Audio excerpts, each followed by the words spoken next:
प्यारे भक्तों, आज मंगलवार का दिन हनुमान जी को समर्पित है। यह मंगलवार का दिन सभी भक्तों के लिए बेहद विशेष होता है, क्योंकि इस दिन हर व्यक्ति अपने जीवन में हनुमान जी का आशीर्वाद प्राप्त करना चाहता है। हिंदू धर्म शास्त्रों में ऐसा कहा गया है कि एकमात्र संकट मोचन हनुमान जी हैं, जो अपने भक्त के हर पुकार पर तुरंत दौड़े चले आते हैं। यदि आप भी अपने जीवन में बहुत अधिक परेशान हैं, पैसों की समस्या सदा बनी रहती है, परिवार में कलेश बने रहते हैं, जीवन में लाख कोशिशों के बाद भी सफलता नहीं मिल रही, तो आज हनुमान जी के छोटे से मंत्र का जाप मात्र 108 बार करें, जो हम आपको सुनाने वाले हैं। इस मंत्र के एक बार के जाप से ही आपके जीवन की काया पलट हो जाएगी। मेरा वचन है, यदि आप प्रतिदिन हनुमान जी के इस मंत्र का जाप 108 बार करें, तो आपका जीवन कभी दुखी नहीं रहेगा। आपके परिवार में सदा ही सुख शांति बनी रहेगी। किंतु जाप करने से पूर्ण आपके मन में पूर्ण श्रद्धा एवं विश्वास होना चाहिए। यदि किसी कारण से ऐसा लगे कि मंत्र को जाप नहीं कर सकते, तो प्रतिदिन इस मंत्र को अपने मोबाइल में सुबह शाम चलाएं। ऐसा करने से भी आपको वही लाभ मिलेगा जो मंत्र को जाप करने से मिलता है। तो चलिए इस मंत्र की शुरुआत करते हैं। ओम आंजनाय विद्महे वायुपुत्राय धीमहि तन्नो हनुमत प्रचोदयात्। ओम आंजनाय विद्महे वायुपुत्राय धीमहि तन्नो हनुमत प्रचोदयात्। ओम आंजनाय विद्महे वायुपुत्राय धीमहि तन्नो हनुमत प्रचोदयात्। ओम आंजनाय विद्महे वायुपुत्राय धीमहि तन्नो हनुमत प्रचोदयात्। ओम आंजनाय विद्महे वायुपुत्राय धीमहि तन्नो हनुमत प्रचोदयात्। ओम आंजनाय विद्महे वायुपुत्राय धीमहि तन्नो हनुमत प्रचोदयात्। ओम आंजनाय विद्महे वायुपुत्राय धीमहि तन्नो हनुमत प्रचोदयात्। ओम आंजनाय विद्महे वायुपुत्राय धीमहि तन्नो हनुमत प्रचोदयात्। ओम आंजनाय विद्महे वायुपुत्राय धीमहि तन्नो हनुमत प्रचोदयात्। ओम आंजनाय विद्महे वायुपुत्राय धीमहि तन्नो हनुमत प्रचोदयात्। ओम आंजनाय विद्महे वायुपुत्राय धीमहि तन्नो हनुमत प्रचोदयात्।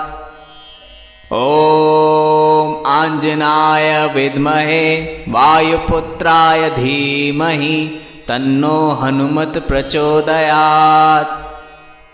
ओम आंजनाय विद्महे वायुपुत्राय धीमहि तन्नो हनुमत प्रचोदयात्।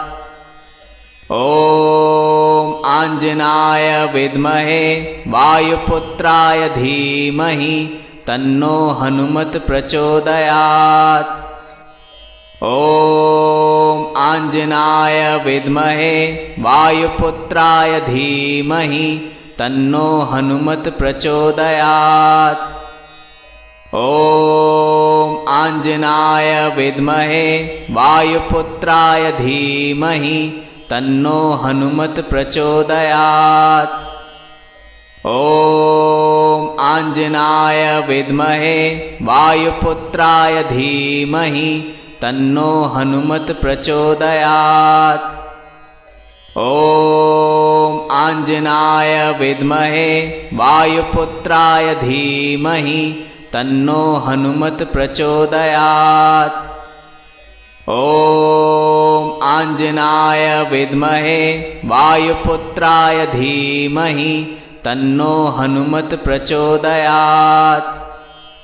ओम आंजनाय विद्महे वायुपुत्राय धीमहि तन्नो हनुमत् प्रचोदयात्।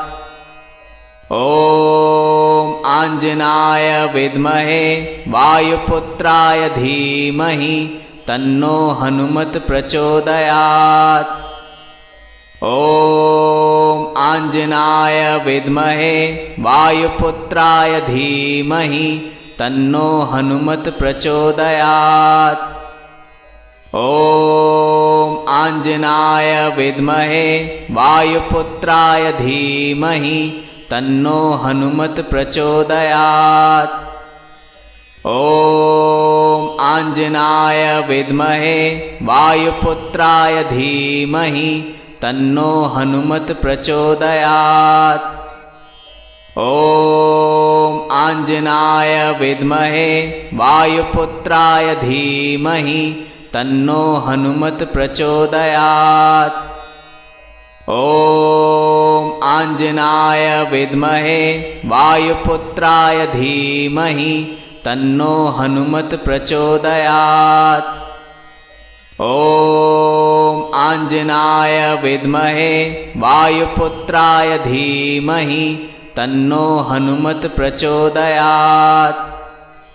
ॐ आञ्जनाय विद्महे वायुपुत्राय धीमहि तन्नो हनुमत् प्रचोदयात्। ॐ आञ्जनाय विद्महे वायुपुत्राय धीमहि तन्नो हनुमत् प्रचोदयात्। ॐ आञ्जनाय विद्महे वायुपुत्राय धीमहि तन्नो हनुमत् प्रचोदयात्। ॐ आञ्जनाय विद्महे वायुपुत्राय धीमहि तन्नो हनुमत् प्रचोदयात्। ॐ आञ्जनाय विद्महे वायुपुत्राय धीमहि तन्नो हनुमत् प्रचोदयात्। ॐ आञ्जनाय विद्महे वायुपुत्राय धीमहि तन्नो हनुमत् प्रचोदयात्। ॐ आञ्जनाय विद्महे वायुपुत्राय धीमहि तन्नो हनुमत् प्रचोदयात्। ॐ आञ्जनाय विद्महे वायुपुत्राय धीमहि तन्नो हनुमत् प्रचोदयात्। ॐ आञ्जनाय विद्महे वायुपुत्राय धीमहि तन्नो हनुमत् प्रचोदयात्। ॐ आञ्जनाय विद्महे वायुपुत्राय धीमहि तन्नो हनुमत् प्रचोदयात्। ॐ आञ्जनाय विद्महे वायुपुत्राय धीमहि तन्नो हनुमत् प्रचोदयात्। ॐ आञ्जनाय विद्महे वायुपुत्राय धीमहि तन्नो हनुमत् प्रचोदयात्। ॐ आञ्जनाय विद्महे वायुपुत्राय धीमहि तन्नो हनुमत् प्रचोदयात्। ॐ आञ्जनाय विद्महे वायुपुत्राय धीमहि तन्नो हनुमत् प्रचोदयात्। ॐ आञ्जनाय विद्महे वायुपुत्राय धीमहि तन्नो हनुमत् प्रचोदयात्। ॐ आञ्जनाय विद्महे वायुपुत्राय धीमहि तन्नो हनुमत् प्रचोदयात्। ॐ आञ्जनाय विद्महे वायुपुत्राय धीमहि तन्नो हनुमत् प्रचोदयात्। ॐ आञ्जनाय विद्महे वायुपुत्राय धीमहि तन्नो हनुमत् प्रचोदयात्। ॐ आञ्जनाय विद्महे वायुपुत्राय धीमहि तन्नो हनुमत् प्रचोदयात्। ॐ आञ्जनाय विद्महे वायुपुत्राय धीमहि तन्नो हनुमत् प्रचोदयात्। ॐ आञ्जनाय विद्महे वायुपुत्राय धीमहि तन्नो हनुमत् प्रचोदयात्। ॐ आञ्जनाय विद्महे वायुपुत्राय धीमहि तन्नो हनुमत् प्रचोदयात्। ॐ आञ्जनाय विद्महे वायुपुत्राय धीमहि तन्नो हनुमत् प्रचोदयात्। ॐ आञ्जनाय विद्महे वायुपुत्राय धीमहि तन्नो हनुमत् प्रचोदयात्। ॐ आञ्जनाय विद्महे वायुपुत्राय धीमहि तन्नो हनुमत् प्रचोदयात्। ॐ आञ्जनाय विद्महे वायुपुत्राय धीमहि तन्नो हनुमत् प्रचोदयात्। ॐ आञ्जनाय विद्महे वायुपुत्राय धीमहि तन्नो हनुमत् प्रचोदयात्। ॐ आञ्जनाय विद्महे वायुपुत्राय धीमहि तन्नो हनुमत् प्रचोदयात्। ॐ आञ्जनाय विद्महे वायुपुत्राय धीमहि तन्नो हनुमत् प्रचोदयात्। ॐ आञ्जनाय विद्महे वायुपुत्राय धीमहि तन्नो हनुमत् प्रचोदयात्।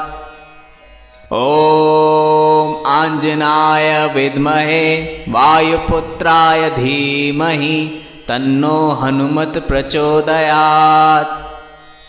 ॐ आञ्जनाय विद्महे वायुपुत्राय धीमहि तन्नो हनुमत् प्रचोदयात्। ॐ आञ्जनाय विद्महे वायुपुत्राय धीमहि तन्नो हनुमत् प्रचोदयात्। ॐ आञ्जनाय विद्महे वायुपुत्राय धीमहि तन्नो हनुमत् प्रचोदयात्। ॐ आञ्जनाय विद्महे वायुपुत्राय धीमहि तन्नो हनुमत् प्रचोदयात्। ॐ आञ्जनाय विद्महे वायुपुत्राय धीमहि तन्नो हनुमत् प्रचोदयात्। ॐ आञ्जनाय विद्महे वायुपुत्राय धीमहि तन्नो हनुमत् प्रचोदयात्। ॐ आञ्जनाय विद्महे वायुपुत्राय धीमहि तन्नो हनुमत् प्रचोदयात्। ॐ आञ्जनाय विद्महे वायुपुत्राय धीमहि तन्नो हनुमत् प्रचोदयात्। ॐ आञ्जनाय विद्महे वायुपुत्राय धीमहि तन्नो हनुमत् प्रचोदयात्। ॐ आञ्जनाय विद्महे वायुपुत्राय धीमहि तन्नो हनुमत् प्रचोदयात्।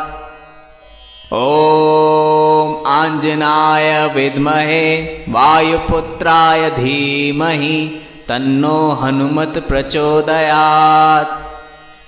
ॐ आञ्जनाय विद्महे वायुपुत्राय धीमहि तन्नो हनुमत् प्रचोदयात्। ॐ आञ्जनाय विद्महे वायुपुत्राय धीमहि तन्नो हनुमत् प्रचोदयात्।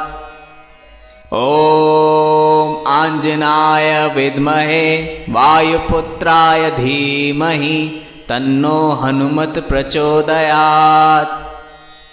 ॐ आञ्जनाय विद्महे वायुपुत्राय धीमहि तन्नो हनुमत प्रचोदयात्।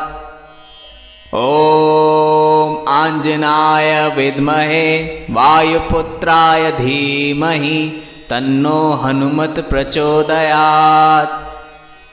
ॐ आञ्जनाय विद्महे वायुपुत्राय धीमहि तन्नो हनुमत प्रचोदयात्। ॐ आञ्जनाय विद्महे वायुपुत्राय धीमहि तन्नो हनुमत प्रचोदयात्। ॐ आञ्जनाय विद्महे वायुपुत्राय धीमहि तन्नो हनुमत प्रचोदयात्। ॐ आञ्जनाय विद्महे वायुपुत्राय धीमहि तन्नो हनुमत प्रचोदयात्। ॐ आञ्जनाय विद्महे वायुपुत्राय धीमहि तन्नो हनुमत प्रचोदयात्। ॐ आञ्जनाय विद्महे वायुपुत्राय धीमहि तन्नो हनुमत प्रचोदयात्। ॐ आञ्जनाय विद्महे वायुपुत्राय धीमहि तन्नो हनुमत प्रचोदयात्। ॐ आञ्जनाय विद्महे वायुपुत्राय धीमहि तन्नो हनुमत प्रचोदयात्। ॐ आञ्जनाय विद्महे वायुपुत्राय धीमहि तन्नो हनुमत प्रचोदयात्। ॐ आञ्जनाय विद्महे वायुपुत्राय धीमहि तन्नो हनुमत प्रचोदयात्। ॐ आञ्जनाय विद्महे वायुपुत्राय धीमहि तन्नो हनुमत प्रचोदयात्। ॐ आञ्जनाय विद्महे वायुपुत्राय धीमहि तन्नो हनुमत प्रचोदयात्।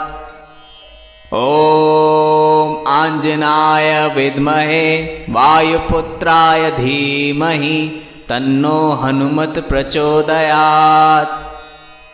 ॐ आञ्जनाय विद्महे वायुपुत्राय धीमहि तन्नो हनुमत प्रचोदयात्। ॐ आञ्जनाय विद्महे वायुपुत्राय धीमहि तन्नो हनुमत प्रचोदयात्। ॐ आञ्जनाय विद्महे वायुपुत्राय धीमहि तन्नो हनुमत प्रचोदयात्। ॐ आञ्जनाय विद्महे वायुपुत्राय धीमहि तन्नो हनुमत प्रचोदयात्। ॐ आञ्जनाय विद्महे वायुपुत्राय धीमहि तन्नो हनुमत प्रचोदयात्। ॐ आञ्जनाय विद्महे वायुपुत्राय धीमहि तन्नो हनुमत प्रचोदयात्। ॐ आञ्जनाय विद्महे वायुपुत्राय धीमहि तन्नो हनुमत प्रचोदयात्। ॐ आञ्जनाय विद्महे वायुपुत्राय धीमहि तन्नो हनुमत प्रचोदयात्। ॐ आञ्जनाय विद्महे वायुपुत्राय धीमहि तन्नो हनुमत प्रचोदयात्। ॐ आञ्जनाय विद्महे वायुपुत्राय धीमहि तन्नो हनुमत प्रचोदयात्। ॐ आञ्जनाय विद्महे वायुपुत्राय धीमहि तन्नो हनुमत प्रचोदयात्। ॐ आञ्जनाय विद्महे वायुपुत्राय धीमहि तन्नो हनुमत प्रचोदयात्। ॐ आञ्जनाय विद्महे वायुपुत्राय धीमहि तन्नो हनुमत् प्रचोदयात्। ॐ आञ्जनाय विद्महे वायुपुत्राय धीमहि तन्नो हनुमत् प्रचोदयात्। ॐ आञ्जनाय विद्महे वायुपुत्राय धीमहि तन्नो हनुमत् प्रचोदयात्। ॐ आञ्जनाय विद्महे वायुपुत्राय धीमहि तन्नो हनुमत् प्रचोदयात्। ॐ आञ्जनाय विद्महे वायुपुत्राय धीमहि तन्नो हनुमत् प्रचोदयात्।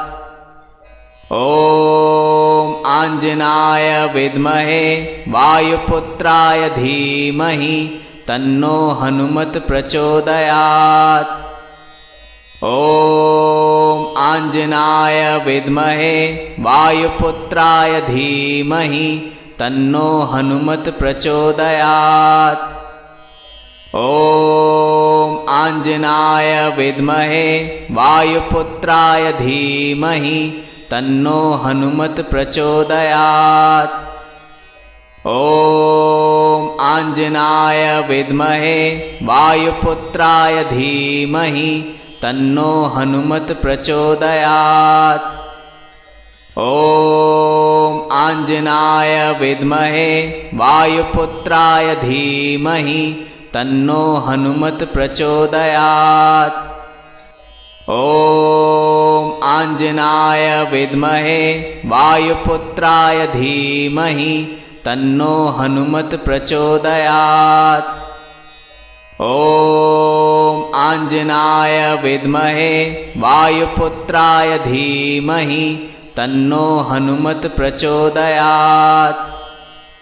ॐ आञ्जनाय विद्महे वायुपुत्राय धीमहि तन्नो हनुमत् प्रचोदयात्। ॐ आञ्जनाय विद्महे वायुपुत्राय धीमहि तन्नो हनुमत् प्रचोदयात्।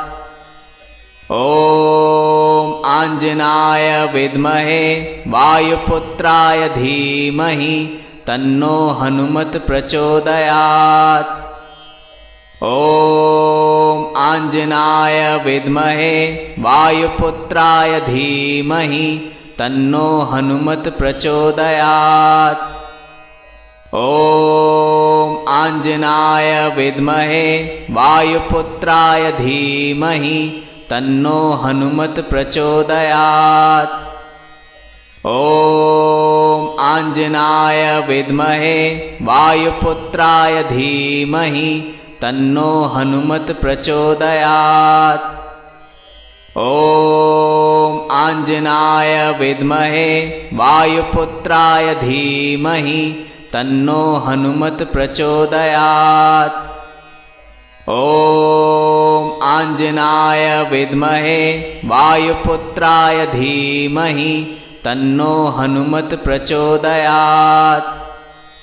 ॐ आञ्जनाय विद्महे वायुपुत्राय धीमहि तन्नो हनुमत् प्रचोदयात्। ॐ आञ्जनाय विद्महे वायुपुत्राय धीमहि तन्नो हनुमत् प्रचोदयात्। ॐ आञ्जनाय विद्महे वायुपुत्राय धीमहि तन्नो हनुमत् प्रचोदयात्। ॐ आञ्जनाय विद्महे वायुपुत्राय धीमहि तन्नो हनुमत् प्रचोदयात्। ॐ आञ्जनाय विद्महे वायुपुत्राय धीमहि तन्नो हनुमत् प्रचोदयात्।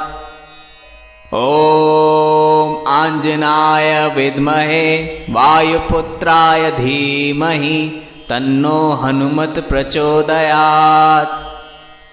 ॐ आञ्जनाय विद्महे वायुपुत्राय धीमहि तन्नो हनुमत् प्रचोदयात्। ॐ आञ्जनाय विद्महे वायुपुत्राय धीमहि तन्नो हनुमत् प्रचोदयात्। ॐ आञ्जनाय विद्महे वायुपुत्राय धीमहि तन्नो हनुमत् प्रचोदयात्। ॐ आञ्जनाय विद्महे वायुपुत्राय धीमहि तन्नो हनुमत् प्रचोदयात्। ॐ आञ्जनाय विद्महे वायुपुत्राय धीमहि तन्नो हनुमत् प्रचोदयात्। ॐ आञ्जनाय विद्महे वायुपुत्राय धीमहि तन्नो हनुमत् प्रचोदयात्। ॐ आञ्जनाय विद्महे वायुपुत्राय धीमहि तन्नो हनुमत् प्रचोदयात्। ॐ आञ्जनाय विद्महे वायुपुत्राय धीमहि तन्नो हनुमत् प्रचोदयात्। ॐ आञ्जनाय विद्महे वायुपुत्राय धीमहि तन्नो हनुमत् प्रचोदयात्। ॐ आञ्जनाय विद्महे वायुपुत्राय धीमहि तन्नो हनुमत् प्रचोदयात्। ॐ आञ्जनाय विद्महे वायुपुत्राय धीमहि तन्नो हनुमत् प्रचोदयात्। ॐ आञ्जनाय विद्महे वायुपुत्राय धीमहि तन्नो हनुमत् प्रचोदयात्। ॐ आञ्जनाय विद्महे वायुपुत्राय धीमहि तन्नो हनुमत् प्रचोदयात्।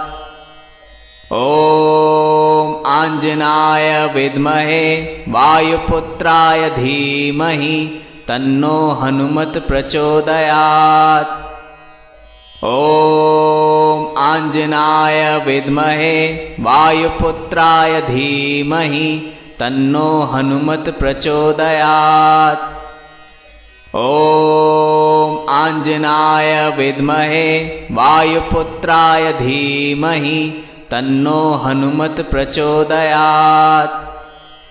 ॐ आञ्जनाय विद्महे वायुपुत्राय धीमहि तन्नो हनुमत् प्रचोदयात्। ॐ आञ्जनाय विद्महे वायुपुत्राय धीमहि तन्नो हनुमत् प्रचोदयात्। ॐ आञ्जनाय विद्महे वायुपुत्राय धीमहि तन्नो हनुमत् प्रचोदयात्। ॐ आञ्जनाय विद्महे वायुपुत्राय धीमहि तन्नो हनुमत् प्रचोदयात्। ॐ आञ्जनाय विद्महे वायुपुत्राय धीमहि तन्नो हनुमत् प्रचोदयात्। ॐ आञ्जनाय विद्महे वायुपुत्राय धीमहि तन्नो हनुमत् प्रचोदयात्। ॐ आञ्जनाय विद्महे वायुपुत्राय धीमहि तन्नो हनुमत् प्रचोदयात्। ॐ आञ्जनाय विद्महे वायुपुत्राय धीमहि तन्नो हनुमत् प्रचोदयात्। ॐ आञ्जनाय विद्महे वायुपुत्राय धीमहि तन्नो हनुमत् प्रचोदयात्। ॐ आञ्जनाय विद्महे वायुपुत्राय धीमहि तन्नो हनुमत् प्रचोदयात्। ॐ आञ्जनाय विद्महे वायुपुत्राय धीमहि तन्नो हनुमत् प्रचोदयात्। ॐ आञ्जनाय विद्महे वायुपुत्राय धीमहि तन्नो हनुमत् प्रचोदयात्। ॐ आञ्जनाय विद्महे वायुपुत्राय धीमहि तन्नो हनुमत् प्रचोदयात्। ॐ आञ्जनाय विद्महे वायुपुत्राय धीमहि तन्नो हनुमत् प्रचोदयात्। ॐ आञ्जनाय विद्महे वायुपुत्राय धीमहि तन्नो हनुमत् प्रचोदयात्। ॐ आञ्जनाय विद्महे वायुपुत्राय धीमहि तन्नो हनुमत् प्रचोदयात्।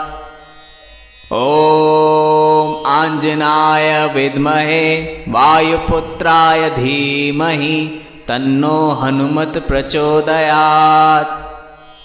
ॐ आञ्जनाय विद्महे वायुपुत्राय धीमहि तन्नो हनुमत् प्रचोदयात्। ॐ आञ्जनाय विद्महे वायुपुत्राय धीमहि तन्नो हनुमत् प्रचोदयात्। ॐ आञ्जनाय विद्महे वायुपुत्राय धीमहि तन्नो हनुमत् प्रचोदयात्। ॐ आञ्जनाय विद्महे वायुपुत्राय धीमहि तन्नो हनुमत् प्रचोदयात्। ॐ आञ्जनाय विद्महे वायुपुत्राय धीमहि तन्नो हनुमत् प्रचोदयात्। ॐ आञ्जनाय विद्महे वायुपुत्राय धीमहि तन्नो हनुमत् प्रचोदयात्।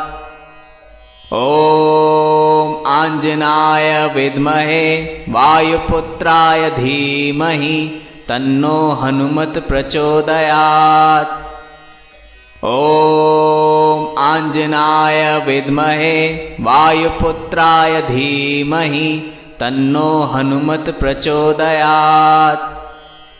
ॐ आञ्जनाय विद्महे वायुपुत्राय धीमहि तन्नो हनुमत् प्रचोदयात्।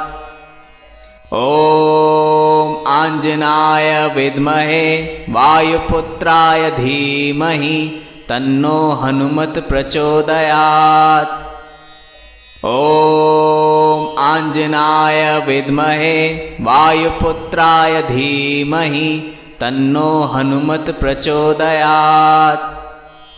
ॐ आञ्जनाय विद्महे वायुपुत्राय धीमहि तन्नो हनुमत् प्रचोदयात्।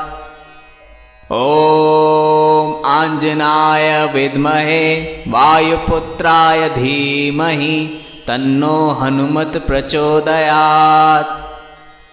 ॐ आञ्जनाय विद्महे वायुपुत्राय धीमहि तन्नो हनुमत् प्रचोदयात्।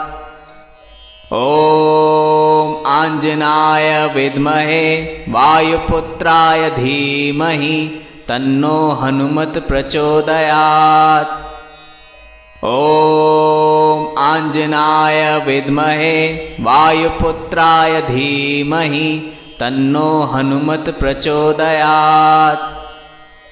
ॐ आञ्जनाय विद्महे वायुपुत्राय धीमहि तन्नो हनुमत् प्रचोदयात्। ॐ आञ्जनाय विद्महे वायुपुत्राय धीमहि तन्नो हनुमत् प्रचोदयात्। ॐ आञ्जनाय विद्महे वायुपुत्राय धीमहि तन्नो हनुमत् प्रचोदयात्। ॐ आञ्जनाय विद्महे वायुपुत्राय धीमहि तन्नो हनुमत् प्रचोदयात्। ॐ आञ्जनाय विद्महे वायुपुत्राय धीमहि तन्नो हनुमत् प्रचोदयात्। ॐ आञ्जनाय विद्महे वायुपुत्राय धीमहि तन्नो हनुमत् प्रचोदयात्। ॐ आञ्जनाय विद्महे वायुपुत्राय धीमहि तन्नो हनुमत् प्रचोदयात्। ॐ आञ्जनाय विद्महे वायुपुत्राय धीमहि तन्नो हनुमत् प्रचोदयात्। ॐ आञ्जनाय विद्महे वायुपुत्राय धीमहि तन्नो हनुमत् प्रचोदयात्। ॐ आञ्जनाय विद्महे वायुपुत्राय धीमहि तन्नो हनुमत् प्रचोदयात्। ॐ आञ्जनाय विद्महे वायुपुत्राय धीमहि तन्नो हनुमत् प्रचोदयात्। ॐ आञ्जनाय विद्महे वायुपुत्राय धीमहि तन्नो हनुमत् प्रचोदयात्। ॐ आञ्जनाय विद्महे वायुपुत्राय धीमहि तन्नो हनुमत् प्रचोदयात्। ॐ आञ्जनाय विद्महे वायुपुत्राय धीमहि तन्नो हनुमत् प्रचोदयात्। ॐ आञ्जनाय विद्महे वायुपुत्राय धीमहि तन्नो हनुमत् प्रचोदयात्। ॐ आञ्जनाय विद्महे वायुपुत्राय धीमहि तन्नो हनुमत् प्रचोदयात्। ॐ आञ्जनाय विद्महे वायुपुत्राय धीमहि तन्नो हनुमत् प्रचोदयात्। ॐ आञ्जनाय विद्महे वायुपुत्राय धीमहि तन्नो हनुमत् प्रचोदयात्। ॐ आञ्जनाय विद्महे वायुपुत्राय धीमहि तन्नो हनुमत् प्रचोदयात्। ॐ आञ्जनाय विद्महे वायुपुत्राय धीमहि तन्नो हनुमत् प्रचोदयात्। ॐ आञ्जनाय विद्महे वायुपुत्राय धीमहि तन्नो हनुमत् प्रचोदयात्। ॐ आञ्जनाय विद्महे वायुपुत्राय धीमहि तन्नो हनुमत् प्रचोदयात्। ॐ आञ्जनाय विद्महे वायुपुत्राय धीमहि तन्नो हनुमत् प्रचोदयात्। ॐ आञ्जनाय विद्महे वायुपुत्राय धीमहि तन्नो हनुमत् प्रचोदयात्। ॐ आञ्जनाय विद्महे वायुपुत्राय धीमहि तन्नो हनुमत् प्रचोदयात्। ॐ आञ्जनाय विद्महे वायुपुत्राय धीमहि तन्नो हनुमत् प्रचोदयात्। ॐ आञ्जनाय विद्महे वायुपुत्राय धीमहि तन्नो हनुमत् प्रचोदयात्। ॐ आञ्जनाय विद्महे वायुपुत्राय धीमहि तन्नो हनुमत् प्रचोदयात्।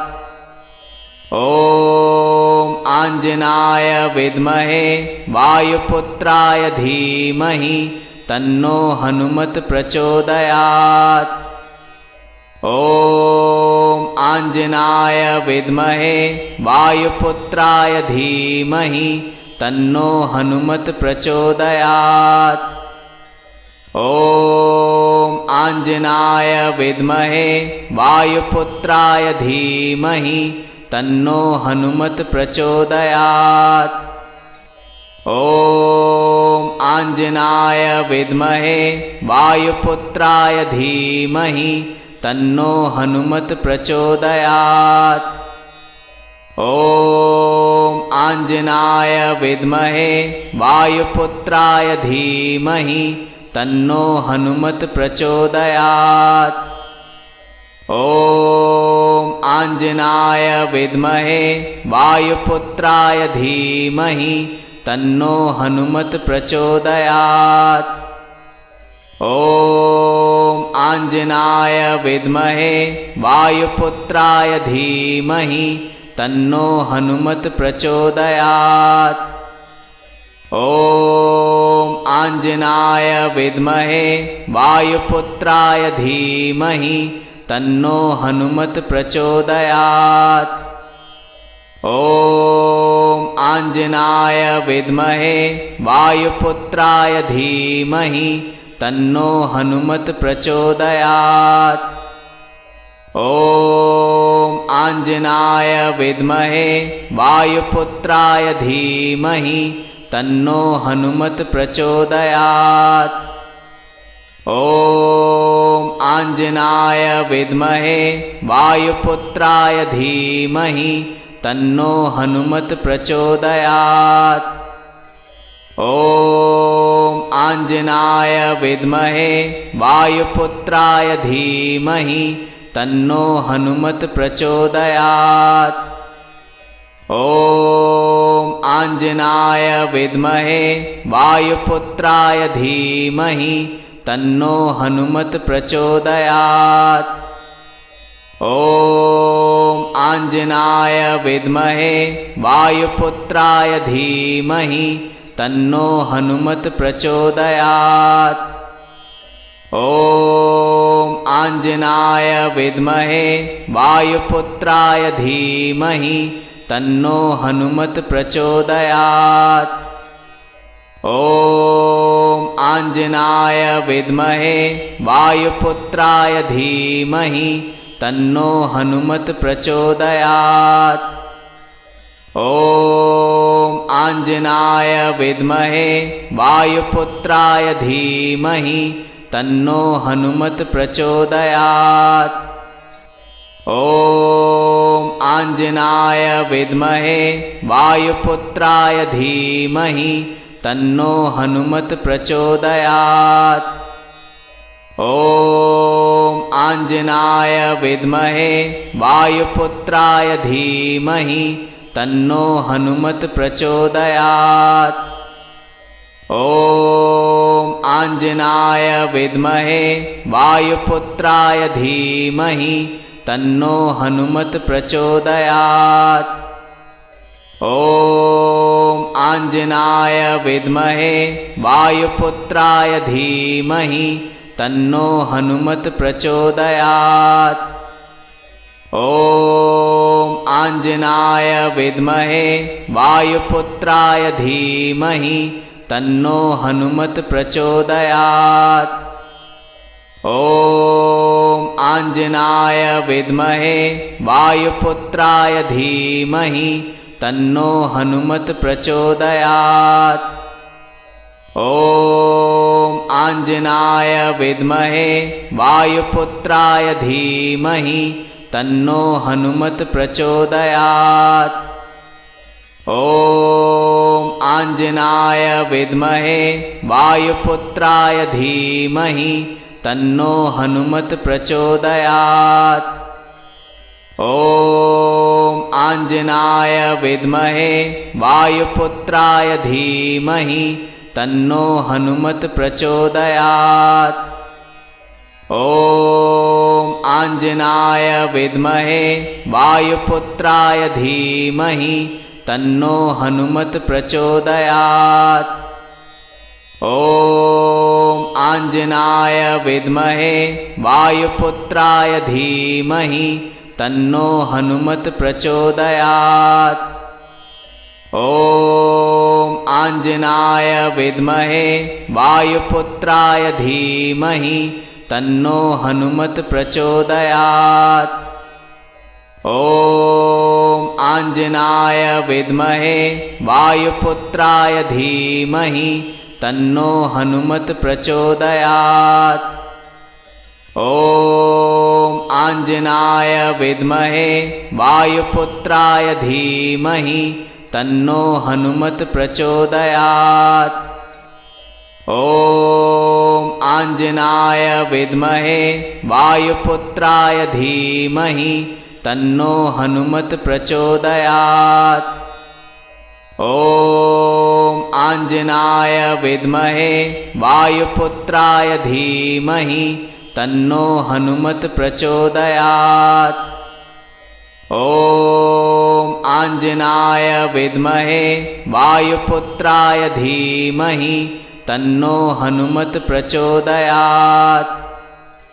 ॐ आञ्जनाय विद्महे वायुपुत्राय धीमहि तन्नो हनुमत् प्रचोदयात्। ॐ आञ्जनाय विद्महे वायुपुत्राय धीमहि तन्नो हनुमत् प्रचोदयात्। ॐ आञ्जनाय विद्महे वायुपुत्राय धीमहि तन्नो हनुमत् प्रचोदयात्। ॐ आञ्जनाय विद्महे वायुपुत्राय धीमहि तन्नो हनुमत् प्रचोदयात्। ॐ आञ्जनाय विद्महे वायुपुत्राय धीमहि तन्नो हनुमत् प्रचोदयात्। ॐ आञ्जनाय विद्महे वायुपुत्राय धीमहि तन्नो हनुमत् प्रचोदयात्। ॐ आञ्जनाय विद्महे वायुपुत्राय धीमहि तन्नो हनुमत् प्रचोदयात्।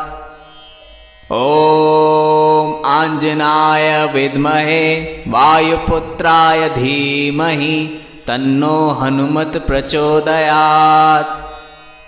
ॐ आञ्जनाय विद्महे वायुपुत्राय धीमहि तन्नो हनुमत् प्रचोदयात्।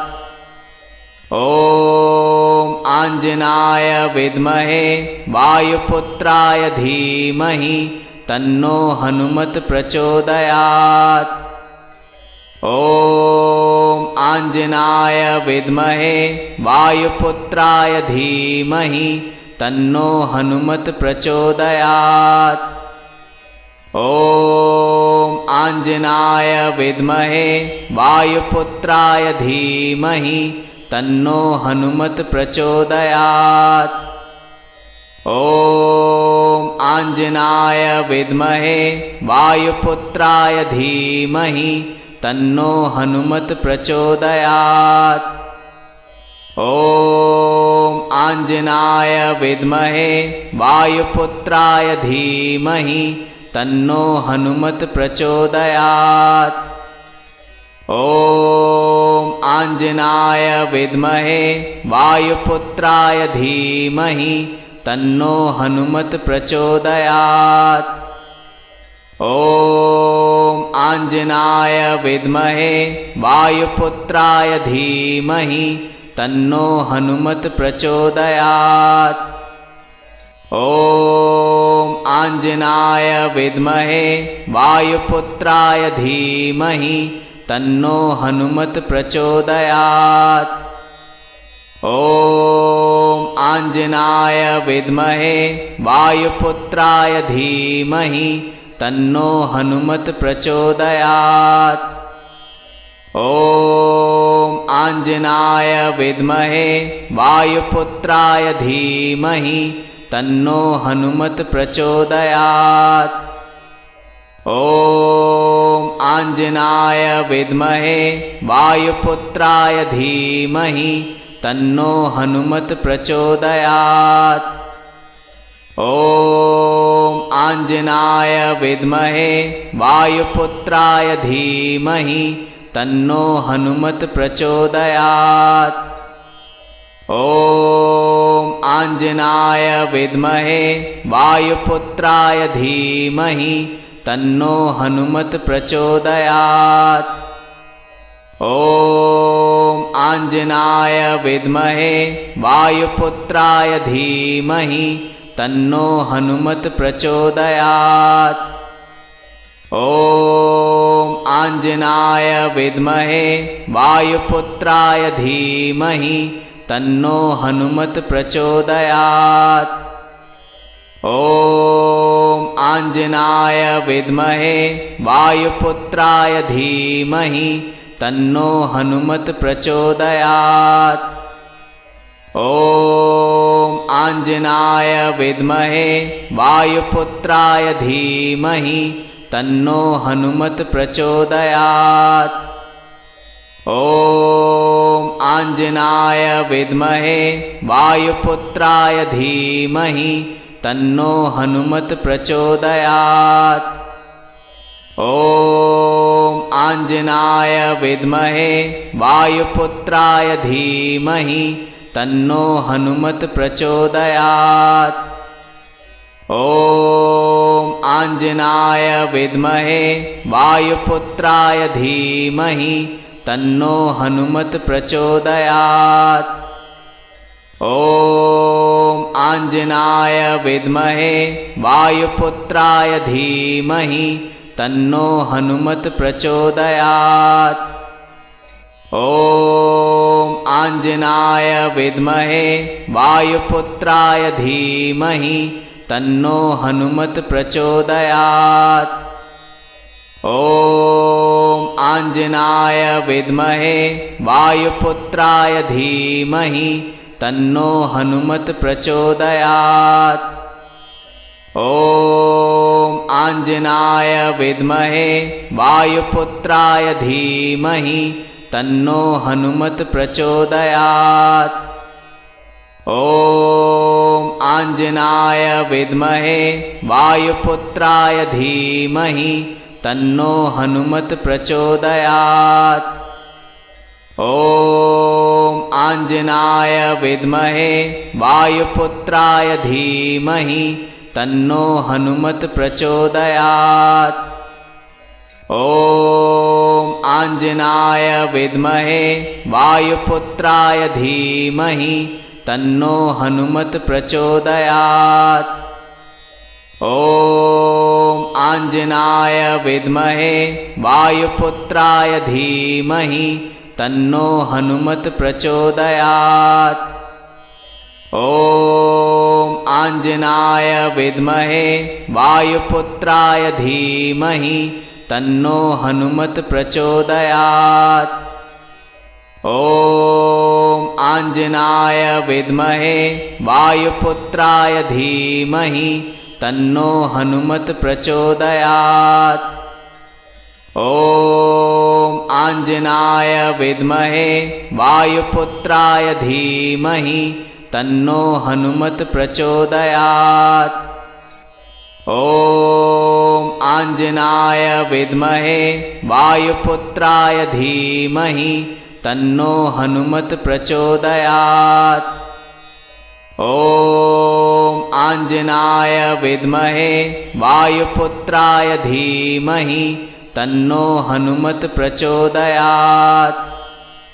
ॐ आञ्जनाय विद्महे वायुपुत्राय धीमहि तन्नो हनुमत् प्रचोदयात्।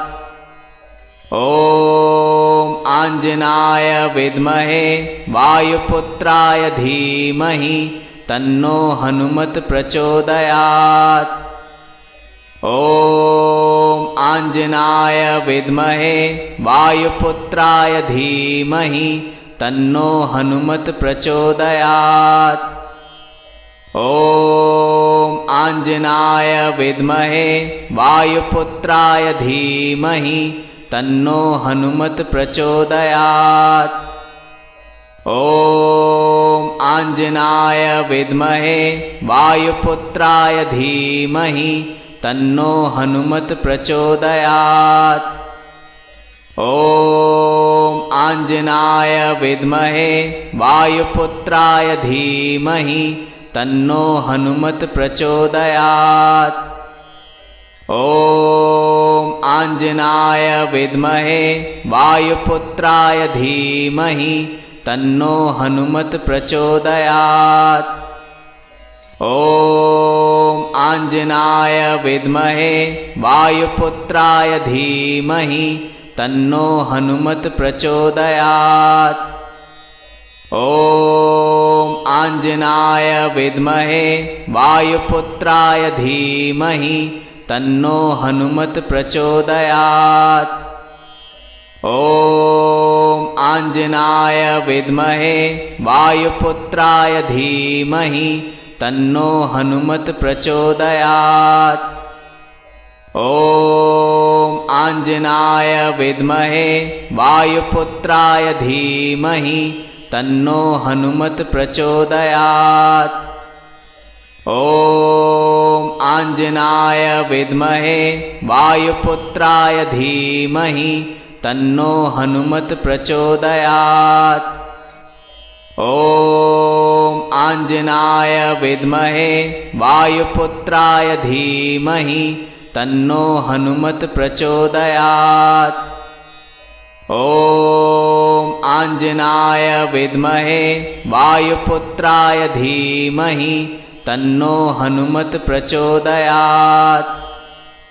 ॐ आञ्जनाय विद्महे वायुपुत्राय धीमहि तन्नो हनुमत् प्रचोदयात्। ॐ आञ्जनाय विद्महे वायुपुत्राय धीमहि तन्नो हनुमत् प्रचोदयात्। ॐ आञ्जनाय विद्महे वायुपुत्राय धीमहि तन्नो हनुमत् प्रचोदयात्। ॐ आञ्जनाय विद्महे वायुपुत्राय धीमहि तन्नो हनुमत् प्रचोदयात्। ॐ आञ्जनाय विद्महे वायुपुत्राय धीमहि तन्नो हनुमत् प्रचोदयात्। ॐ आञ्जनाय विद्महे वायुपुत्राय धीमहि तन्नो हनुमत् प्रचोदयात्। ॐ आञ्जनाय विद्महे वायुपुत्राय धीमहि तन्नो हनुमत् प्रचोदयात्। ॐ आञ्जनाय विद्महे वायुपुत्राय धीमहि तन्नो हनुमत् प्रचोदयात्। ॐ आञ्जनाय विद्महे वायुपुत्राय धीमहि तन्नो हनुमत् प्रचोदयात्। ॐ आञ्जनाय विद्महे वायुपुत्राय धीमहि तन्नो हनुमत् प्रचोदयात्। ॐ आञ्जनाय विद्महे वायुपुत्राय धीमहि तन्नो हनुमत् प्रचोदयात्। ॐ आञ्जनाय विद्महे वायुपुत्राय धीमहि तन्नो हनुमत् प्रचोदयात्। ॐ आञ्जनाय विद्महे वायुपुत्राय धीमहि तन्नो हनुमत् प्रचोदयात्। ॐ आञ्जनाय विद्महे वायुपुत्राय धीमहि तन्नो हनुमत् प्रचोदयात्। ॐ आञ्जनाय विद्महे वायुपुत्राय धीमहि तन्नो हनुमत् प्रचोदयात्। ॐ आञ्जनाय विद्महे वायुपुत्राय धीमहि तन्नो हनुमत् प्रचोदयात्। ॐ आञ्जनाय विद्महे वायुपुत्राय धीमहि तन्नो हनुमत् प्रचोदयात्।